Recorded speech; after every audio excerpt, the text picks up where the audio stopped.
A sad od kad su se navodno digli cijene u Hrvatskoj, da vam je sad jeftinije, koliko se puta sad, koliko u prosjeku hodate ovdje u shopping? Ma ne idem puno, idem možda 2 puta mjesečno.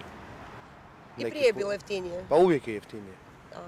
Puno je jeftinije, pogotovo ove šećeri, brašna, sokići i to. Je li vam jeftinije ovdje kupovati nego u Hrvatskoj? Ovako, ja sam Slovenac, živim u Zagrebu, a definitivno je jeftinije ovdje kupovati. Tak slučajno sam tu prolazu, pa zato kupio, tako da... Pa ovisno kakove stvari. A nešto je, nešto nije. Jel često hodate ovdje u shopping? Pa ne, jednom mjesečno možda. Aha, znači hodali ste i prije? Jesam. I neke stvari se isplate? Neke jesu, neke nisu. Slobodan dan pa smo došli malo. Hoćete ići ponovo, jel vam se Doma bumo se zbrojili, pa bomo vidjeli. Manje više sve isto. Manje više sve isto, samo kaj stvar toga kod nas je standard, minimalac nam je koliko? 500-600 eura. Kod njih je minimalac 1000-1200. A je li inače često hodate ovdje kupovati ili ste sad prvi put? Ja sam odrasao blizu granice, tako da, ali živim u Hrvatskoj.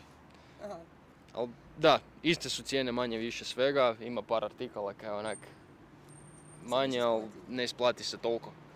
Moram reći da ne znam. Prvi put smo Ovo je prvi došli, put, sad moram vidjeti prvo ovoga, ne mogu sad u ovom trenu ništa reći. A jeste čuli od nekog možda da je jeftinije, pa ste zato došli? Da, Da. kao, tako se priča. Znači inače znate dosta Hrvata, Zagrepčanaca koji Pa dolaze to su nam ovdje. tako rekli ljudi da se isplati, pa smo sad evo došli vidjeti. Sad smo došli vidjeti. Pa mi općenito već od prije kupujemo, tako da je jeftinije. Manje više, većina je jeftinija.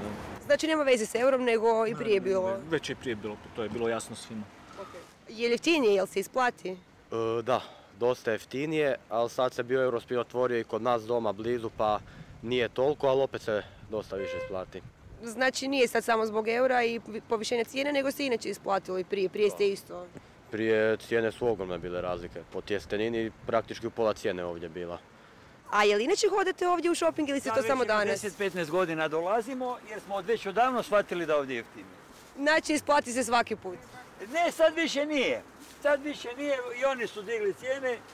Kome da zahvalimo ne znamo, ali u svakom slučaju nije više kak je bilo, ali moramo i neka jesti. Imam doma puno dece i mislim i žena, ne? Da. Ono kad smo kupili je jeftinije, da. A prvi put ste ovdje ili često hodate ovdje kupovati? Prvi put.